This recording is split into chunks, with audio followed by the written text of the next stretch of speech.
Well, good morning. So glad you guys are with us as we continue our teaching series called Anchored, where we're helping people. What does it look like to actually develop a secure faith in a bit of a restless world? That's what we're all about. And each week we're talking a little bit about how to build an anchor, what that looks like. Any sailors in the house today? Probably not. We're all landlubbers here. Anyway, I came across this phrase that I was remembering that I heard when I was a kid. Maybe you've heard it too. Red sky in morning, sailors take warning. Red sky at night, sailors delight. Anybody heard that one before? All right, great, cool. We're maybe a little bit more sailor-oriented than I thought. That's great. So I've always heard that phrase, but I always wondered, is there actually any scientific evidence to that? Apparently there is. So I looked last week at this, and here's my scientific evidence that comes from nothing better than Wikipedia, so you get the best. Sunrise, red sunrise can mean that a high-pressure system, good weather, has already passed, thus indicating that a storm system, low pressure, may be moving to the east. So a morning sky that's deep, fiery red can indicate that there's high water content in the atmosphere. So there's scientific basis behind this. And this is really important. It's been a huge indicator in the skies for farmers, for sailors, really every single field of work that's dependent on the weather. And it's really important because storms are an inevitable part of life. But how you and I receive information about the storms that are coming makes all the difference. There's a natural warning in the sky for us when we see the red sky either at night or in the morning, and it tells us what's coming. And if we're not in tune with all of that, we can be unprepared for what's about to come. Now, to take this a little further, it wasn't just science that was telling me about this. I had forgotten Jesus actually had something to say about this. Watch this. Matthew 16, 2-3, he says, hey, when evening comes, you say it's going to be fair weather for the sky is red, and in the morning today it's going to be stormy for the sky is red and overcast. So even Jesus knew a little bit about it, right? This is stuff that should be second nature to us, but I think what Jesus says second after this is what's so compelling to me. He says, you know how to interpret the appearance of the sky, but you can't interpret the signs of the times. Here's where we're going today. Picture sailors in the boat, that they're not paying attention at all to the horizon, what the sky is doing either at night or in the morning. Their heads are down the whole time. As long as their heads are down and they're not looking up to the sky, they're lost. They don't know exactly what's coming. They're unprepared for what's about to hit them. And Jesus is basically asking us, where's your head? Is it down? Or are you looking up? Do you know what God's about to do and what the times are like right now and how to live in them? Or are your heads just down? And quite honestly, I think a lot of us have our heads down, and almost quite literally a lot of the times, right? You get your margin moment, and what do? Like right into your phone. And we're constantly looking down instead of up and aware of reality. And I think because of this, when our heads are down, we can so be consumed with the news that's going on around us and in our phone and the text that people are giving us and the situations at work that are so consuming that sometimes we miss out on what's actually real. And it can affect your marriage. It can affect how present you are with the people around you. Quite honestly, it can so deeply impact your soul that it's left a lot of us depressed and anxious and fearful, out of touch, detached from reality. When that's our default setting, when we are head down and not up, it's always going to lead to a poorer version of who we are instead of where God is taking us to be. And that's what we're going to talk about today. As we continue in this series, Anchored, here's where I want to talk about today. I want to really ask the question, what has your attention? Is your head up and aware of reality? Are you tuned in to what God is doing in this world? Or is your head down? Because a lot of things have robbed your attention from what's really real. So if you have your Bibles, go ahead and open up to Daniel chapter 2. We're going to have it up on the screen as well. That's where we're going to be today. And if you didn't catch up with us last week, we began this journey of some guys who'd been taken out of their homeland in Israel because the nation of Babylon had come in and basically ransacked everything and took the best and the brightest and exiled them to the nation of Babylon. That was King Nebuchadnezzar's strategy. When he conquered people, he would take the best and the brightest and retrain them on how to be amazing Babylonians, giving them new literature, culture, language, identity, names, you name it. He was just going to completely flood them with a completely different culture. We talked last week about how do you live in exile when the surrounding culture around us is not in tune with the identity and the values and the beliefs that God has given us. But this week, as we unpacked last week, Daniel and his buddies, they were in an ultimate storm. There's another character who's in an ultimate storm, and it's actually King Nebuchadnezzar. And I want to show you what his default setting was when he went through that storm and how it came up short. Watch this. Daniel chapter 2, here's where it begins.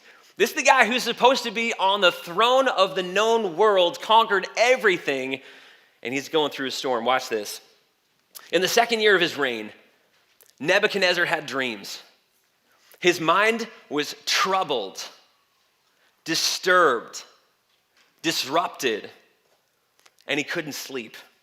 So the king summoned the magicians, enchanters, sorcerers, and astrologers to tell him what he dreamed. When they came in and stood before the king, he said to them, I had a dream that troubles me, and I want to know what it means.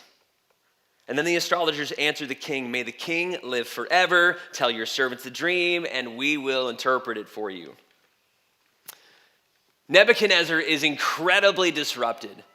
He's anxious, he's fearful, he can't sleep. Everything about him is just off, and it's a good thing our culture knows nothing about any of that. Anybody else had a hard time sleeping this week? Look, anxiety and sleepless nights have become not just a rarity in our culture, it's almost commonplace with most of us in America. Recent studies have shown that 41% of adults show psychological distress on an ongoing, consistent basis. And as many as 58% of young adults ages 18 to 29 are displaying these symptoms on a regular basis. 64% of those surveyed, 64 of those surveys said that they struggled with sleep over the past week. That's the vast majority of us in this room. 61% said that they felt nervous, anxious, or on edge the past week. Maybe that's you too. Now, the studies will say that there's a whole lot of different sources that will feed into this sleeplessness and this anxiety, this restlessness, ranging from the economy, the government, the threat to civil liberties, threats to our health, threat to potential global war, growing polarization. And some of you are starting to tweak out a little bit even as I say a couple of those things. But the reality is that there are a lot of people in our culture that are just at unrest right now. 70% say they don't feel like they trust the government or feel like they have our best interest in mind. 64% say they feel their rights are under attack. And a lot of people, the majority it says, feel like our culture is looking bleak moving forward. So I think the question for all of us is, if you've struggled with any of this, what do you do? Where do you turn to? Well, we probably do exactly what Nebuchadnezzar did. He turned to the most trusted human sources that he had at his disposal at the time. Who were they? The text said he went to the magicians, the enchanters, the sorcerers, and astrologers, and everyone in the room, probably 21st century, is like, what a stupid thing to do. You know, he went to all the people that are completely out of touch with reality, the people who have no idea what real things are. He's going to the people who live a fake world and in a fake life. Now, we might think that, but back in the day, like, these people were the highly sophisticated, highly intelligent people that everyone trusted. This is where they went to, because the magicians, enchanters, sorcerers, astrologers basically made up of one big group called the diviners, and they had a whole book of dreams that they developed. It was like a system of trying to interpret dreams, and we could think a little Freudian at this point. Like, they probably were like psychoanalyzing everyone's dreams to try to figure out there's got to be some patterns to people's thought life, and it's going to lead down this path or this path or this path. And so they're like, go ahead, tell us the dream. We'll pull out our book of dreams, and we'll give you the likely path that you're about to head down. Now, I don't know about you guys, but I was thinking about this. I was like, they're probably pulling out like some of the more common dreams. You know, like all of us have had some pretty common dreams, my guess. And then what they did is they developed more or less a highly sophisticated fortune cookie enterprise to just tell people, if you had this dream, this is probably the little truth that you're going to get when you open that fortune cookie. So I imagine it going something like this. If you're falling in your dream, anyone fall in your dream? Like that's a consistent dream, you're falling. If you're going slow motion, anyone else, you're in your dream and you're just like, can't believe I can't move, but there's like wolves chasing me right now, And you're going in slow motion, this is what it means. The early bird gets the worm, but the second mouse gets the cheese. You ever had that horrible dream where someone's chasing you? Like they're hunting you down in the middle of your dream. I have it. I've got some people in my dream, they're frequents, okay? I have names for them now. They're like chasing me in the middle of the night. And I'm like, these guys would probably think, hey, you got the chase dream? This is probably what it means. Enjoy yourself while you can. Anyone else like super disappointed when you open the fortune cookie? It's like, that's not even a fortune. What is that? Ever had the dream where you're back in school and like you failed to prepare for the test? That's a real common one. You're like, oh crap. You sit down and like you're about to have the test and like, shoot, I didn't prepare for any of this, and it's about to go down. I imagine these guys being like, hey, don't take unnecessary gambles. Last one, and this is probably just TMI. Anybody have the naked dream where like you're the only one naked in the dream and everyone else is like clothed and they don't care, but you seem to be the only one who cares about the whole thing? Maybe that's just totally me. It's a reoccurring dream. You can pray for your pastor. But I'm thinking like these guys have probably said, hey, ask not what your fortune cookie can do for you, but what you can do for your fortune cookie, okay? I don't know what it is, but like it was probably a really weird, messed up system that was like, if you have these consistent dreams, this is probably where it's going. And Nebuchadnezzar's starting to fish this thing out and be like, I'm not sure I trust this. Maybe this is a whole lot of hooey. Because watch what he does next. Watch this. The king replies to the astrologers who just said, hey, you tell us the dream, we'll interpret it for you. This is what I've firmly decided. If you don't tell me what the dream was and interpret it, I'll have you cut into pieces and your house is turned into a pile of rubble. But if you tell me the dream and explain it, you're going to receive from me gifts and rewards and great honor. So you tell me the dream and interpret it for me. Now, at this point, the fortune cookie enterprise is about to fall to pieces because basically he got called out at this point. But he doesn't know what to do. Nebuchadnezzar is disturbed, he's disrupted, anxiety's off the chart, and he's turning to the sources that everyone says you got to turn to, but he has doubts. Maybe some of you came in today and you didn't know what to turn to. You've been anxious, life's a bit of a mess, and you've been turning to social media, you've been going to Google, you've been going to Fox, you've been going to CNN, and you got your doubts. Because it's not working. Whatever you've been turning to, your psychologist, your therapist, like something's not working. You don't know where else to turn, but you got your doubts. Well, the astrologers reply to King Nebuchadnezzar here, and they say once more, maybe we weren't clear the first time. Let the king tell his servants the dream and we'll interpret it. The king answers, look, I'm certain you're trying to gain time at this point because you realize that this is what I firmly decided. If you don't tell me the dream, there's only one penalty for you. You have conspired to tell me misleading and wicked things, hoping the situation's going to change. So then, he repeats for the third time, tell me the dream. You tell me, and I'll know that you can interpret it for me. In other words, I've got my doubts about the whole system here and what is actually going to be life-giving in the middle of my anxiety, my restlessness. You tell me something that's going to be a bit supernatural here, and I'll know this is legit. Here's what I found. Thanks, Siri. The astrologers answered the king. Anyone else? That happens on a consistent basis? Unbelievable. Okay. Speaking of go-tos, right? We're going to get there. Hang in there, Siri. The astrologers answered the king, there's no one on earth. Underline that, highlight it, circle it. There is no one on earth who can do what the king is asking. No king, however great and mighty, has ever asked such a thing, any magician or any enchanter or any astrologer. What the king asks is just too difficult. No one can reveal it to the king except the gods. And they don't live among humans. He's anxious. He's disturbed. He's going to the sources that everyone says you got to go to, and it's coming back empty. Look, we might think Nebuchadnezzar is super desperate at this point, going to these guys. but we're just as desperate. We might think that he's tuning into something that's not real, disconnected from actual reality, but we do the same thing. Do you know that in a study, 77% of millennials and younger say that when there's unoccupied space in their moment of the day, they turn to a little glowing device in their hands that gets them out of touch with reality?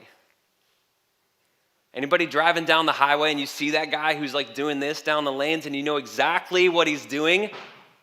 He's on his freaking phone, about to head into disaster because he's out of touch with reality in the moment.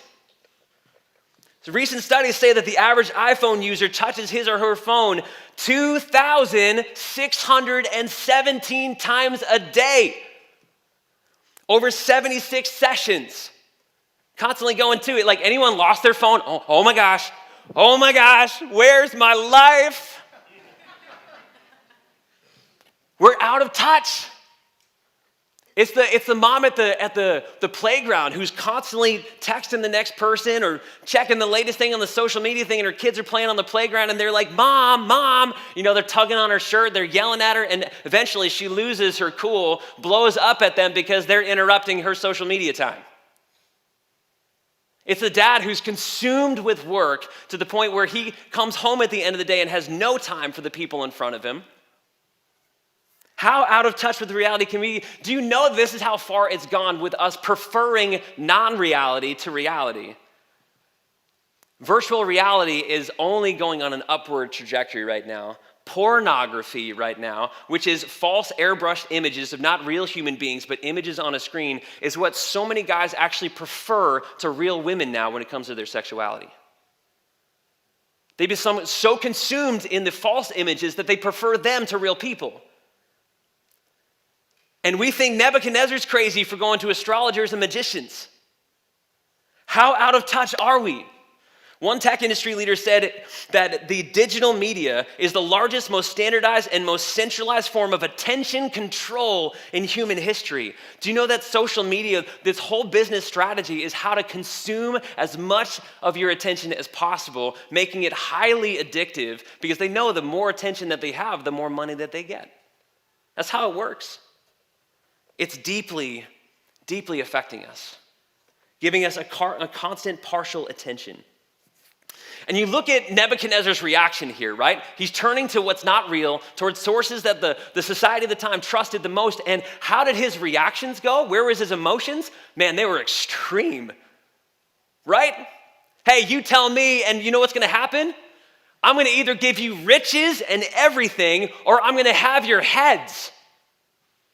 Can I tell you, these are some of the extreme reactions that I'm seeing in our world today?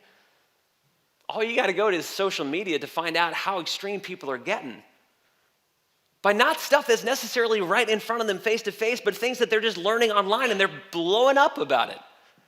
I've sat across the table with people who out of nowhere started talking and fighting about things that didn't concern them or even their remote circle of friends, and they started going off politically about things, people leaving in tears because they were out of touch with the person right in front of them.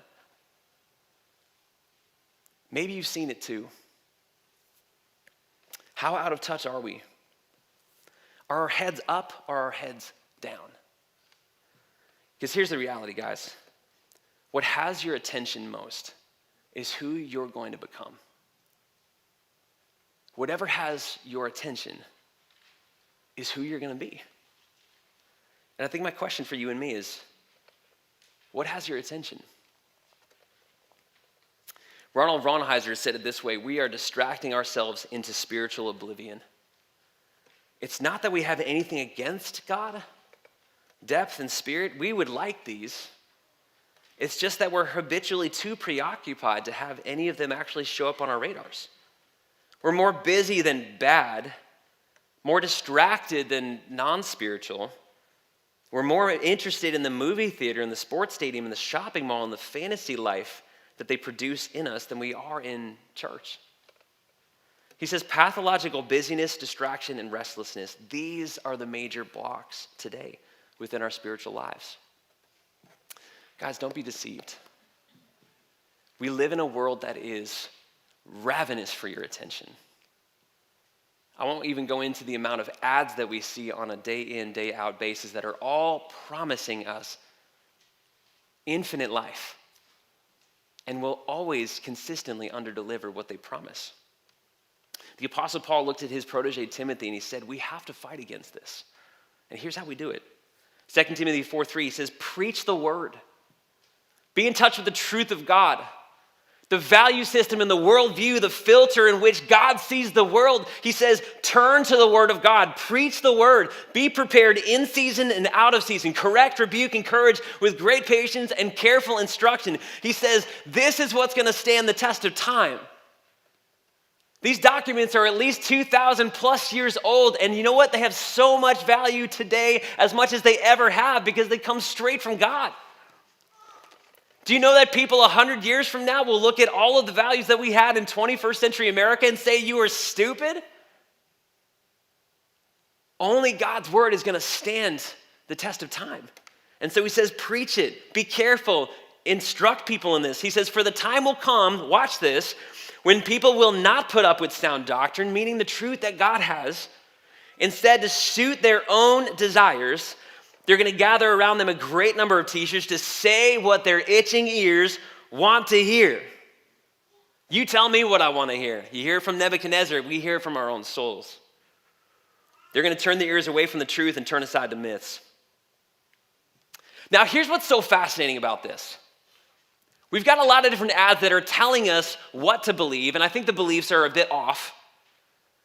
But it's not just the beliefs that are off, it's actually how beliefs are being formed today.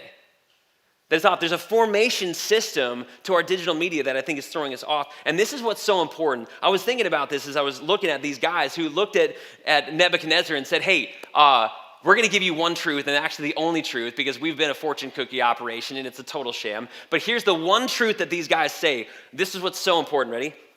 They look at Nebuchadnezzar and they say, there is no one on earth. And a this world only answer, materialistic view, cutting out everything supernatural. He says there's nothing on earth. No one can reveal it to the king except the gods. And they don't live among humans. Nailed that one. But we're so drawn to try to figure out solutions that cut God out of the picture. Like we prefer this world only solutions. I think because we want to feel pretty good about ourselves. Like, man, when I solved a problem, man, I nailed it, right? If I got a house project that's in need of attention and I did it, I'm the man, right? Charity knows that's 98% not the case in my home. I'm not a fix-it guy, okay? But we're so drawn to figure out this world only solutions to the point where we treasure our own ingenuity. In 2017, this guy named Yuval Noah Harari wrote a bestseller that he called Homo Deus, meaning human God. He says a brief history of tomorrow, and he captures, I think, what a little bit of the secular optimism of this world has, meaning if we just put our hands to it, we can solve the problems of this world. And this is what he says. He says, at the dawn of the third millennium, humanity wakes up to an amazing realization. Most people rarely think about it, but in the last few decades, we've managed to rein in famine, plague, and war. Of course, these problems have not been completely solved, but they've been transformed from incomprehensible to and uncontrollable forces of nature to manageable challenges. We can do this. We don't need to pray to any god or any saint to rescue us from them. We know what quite well needs to be done in order to prevent famine, plague, and war. And you know what? We usually succeed in doing it. How's that working out? That was 2017. 2020 rolls around, and we suddenly have not been able to figure out how to rein in famine and plague. All sorts of division and violence and wars start breaking out. I mean, Ukraine and Russia starts happening, and we start realizing once again, we're still human.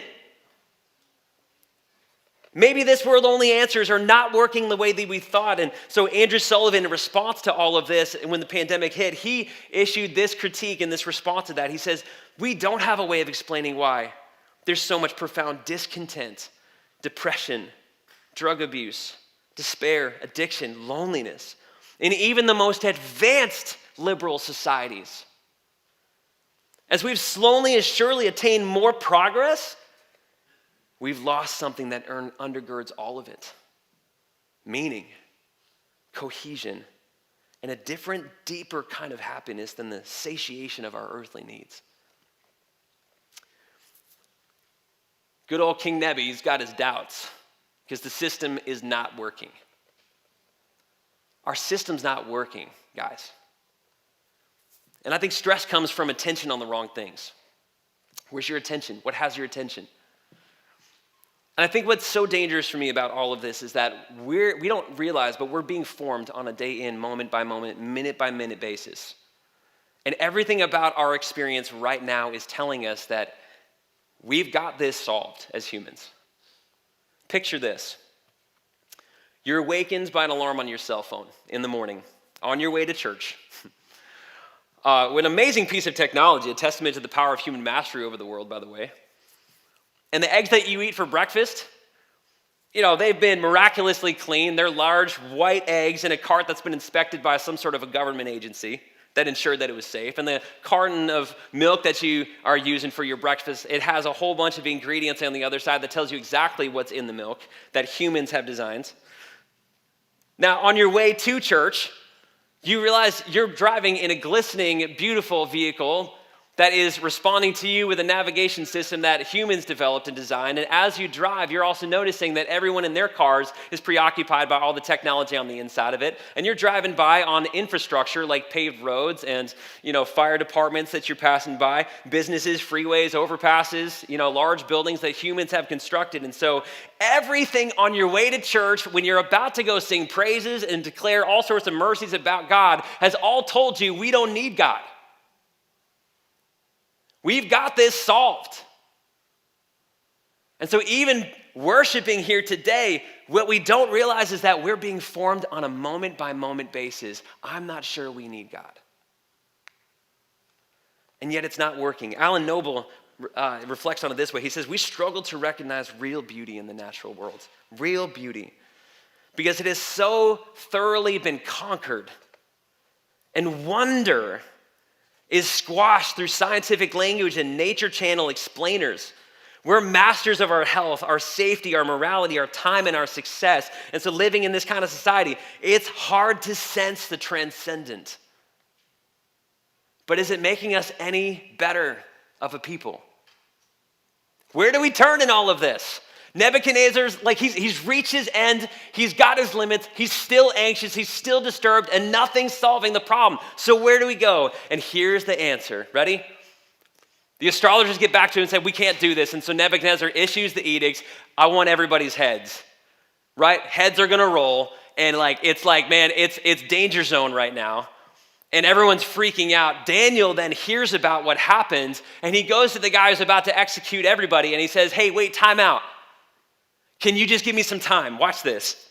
Daniel 2:16-18. It says, as Daniel went into the king and asked for time, he said, I might be able to interpret the dream. Then Daniel returned to his house, and this is so important when we think about reformation in what is real in this world. Watch this. Daniel returned to his house and explained the matter to his friends, Hananiah, Mishael, and Azariah, and he urged them to plead for mercy from the God of heaven concerning this mystery, so that he and his friends might not be executed with the rest of the wise men in Babylon. And just in case you might think this is a big Hail Mary, like a lot of us have, when we're suddenly at a crossroads in our workplace and we just need to send a big prayer up to the big guy because we haven't prayed in a long time, but I'm in trouble right now, or in your Costco and you can't find that parking space because there's sharks everywhere all over the Costco parking lot, and you just offer up that Hail Mary because you can't find a stinking parking space anywhere. That's not what this is. These guys have developed and cultivated a moment-by-moment realization that the transcendent, that God is all around and always present. And he always wants to speak into our life, and he's always got something to direct us into, a movement that he's about to work in, and they were constantly aware, constantly present. So he says, we've got to hit our knees once again, boys, and tune in to something that's so much bigger, the real thing, the ultimate real thing in this world. Let's go back to God. And the amazing thing is that when they, unlike everyone else, pulled their heads from looking down to actually looking at the horizon, seeing that there was a red sky in the morning, God delivered. This is what's so amazing about it. And something that I have to call your attention to. Okay, the second thing you can write down in your notes. To access real wisdom and power, make God your go-to. Your default setting. Make God your go-to. Don't just go to Google or social media or the news or all sorts of YouTube how-tos. Like, we have got to make God our day in, day out, moment by moment, aware of his transcendent presence and power and wisdom. That's got to be our default setting. And so God showed up. In Daniel 2:19 through 23, it says, during the night, the mystery was revealed to Daniel in a vision. Then Daniel praised the God of heaven, and he said, praise be to the name of God forever and ever. Wisdom and power are his. He changes times and seasons. He deposes kings and raises up others. He gives wisdom to the wise. He gives knowledge to the discerning. He reveals the deep and hidden things and knows what lies in the darkness. Man, you might be worried about the global situation right now and who's in power and who's not and who's got all the weapons and all that. Do you know God's still in charge? We can still pray because nothing happens that doesn't escape his attention. You might be so quick to go to Google, but do you know that he has all wisdom, all knowledge? He reveals the deep and hidden things, some of the anxiety and the restlessness that's going inside of your souls. God is the one to meet that. You can't just go to therapy and imagine that that's going to be what solves the problem. God is the answer to your soul. He reveals these things. He knows what's in the darkness. Light dwells with him, Daniel says. He says, I thank you and praise you, God of my ancestors, timeless God. You've given me wisdom and power. You've made known to me what we've asked of you. You've made known to us the dream of the king.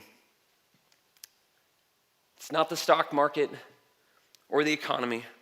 It's not the president. It's not the senators. It's not the governors. It's not the news. It's not social media. It's not Google. God. God has the answers. Does he have your attention? And so Daniel in 2:26 to 28, he has this meeting with the king. And the king looks at him and says, are you able to tell me what my dream was and interpret it? And Daniel says, no.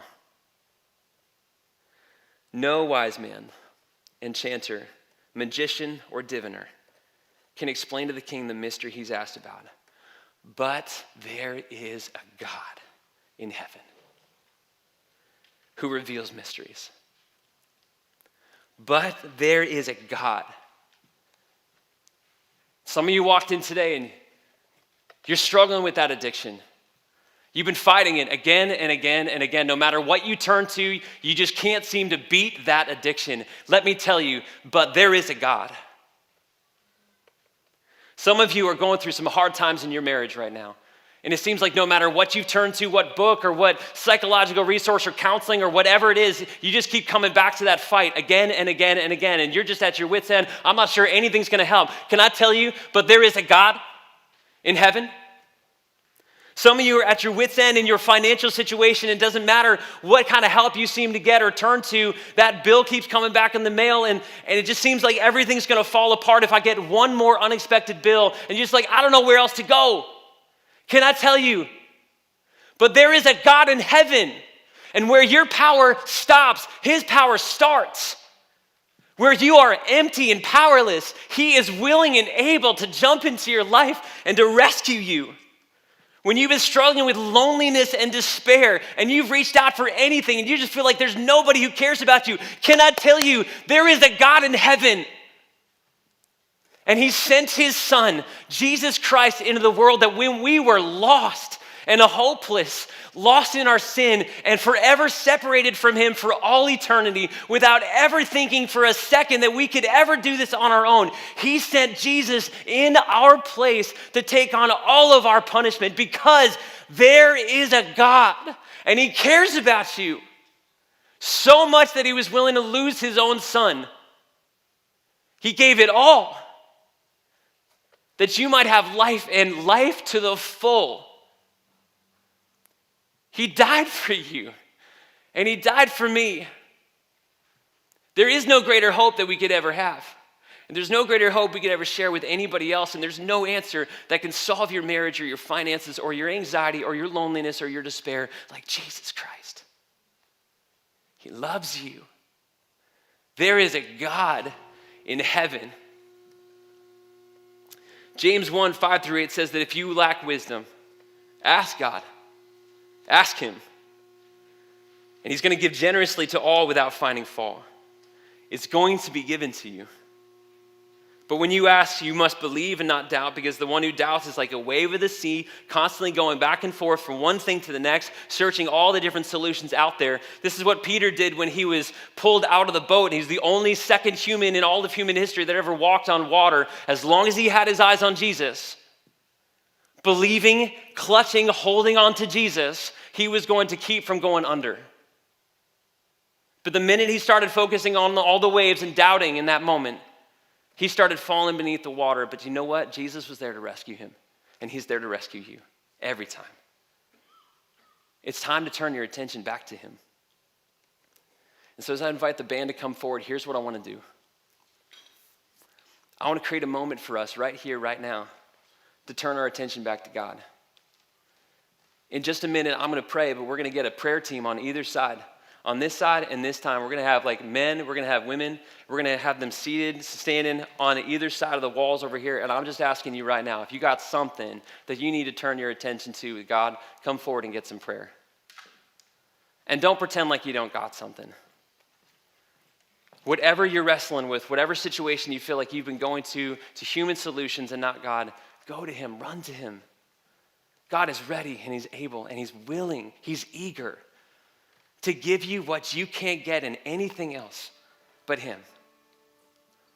So I'm going to pray. I'm going to invite our prayer team to come forward, and I'm going to pray as well. Prayer team, you can go ahead and move off to the sides here and get ready to receive people in prayer and just pray over them, inviting the power of God to come into their life and to rescue them, to rescue their marriage, to rescue their anxiety, to rescue their loneliness. All of us in this. I'm going to pray. I challenge you to go find someone and pray with them. And we're going to experience the power of God here today. Jesus, we can't do this on our own. And no matter how much we like to depend on our human ingenuity, on our intelligence, on what we feel in each moment, again and again we come up empty. But I want to thank you from the bottom of my heart, God, that you didn't leave us in that mess. You came. And you gave your life so that you could win us back. And you sent your Holy Spirit to pour power into our life, God, and to give us healing. And some of us in this room, God, we need some healing today. And so, Lord, I pray even now, as we sing this last song and as people walk over and get prayer from friends, from trusted people in this house of God, I pray that you would pour down your grace and pour down your mercy, pour down your healing and your wisdom and your discernment and your peace to meet us, God, in the places that we are desperate to be met in. Holy God, would you flood into this house today? And would you remind us once again, there is a God in heaven and you love us. In Jesus' name we pray. Amen.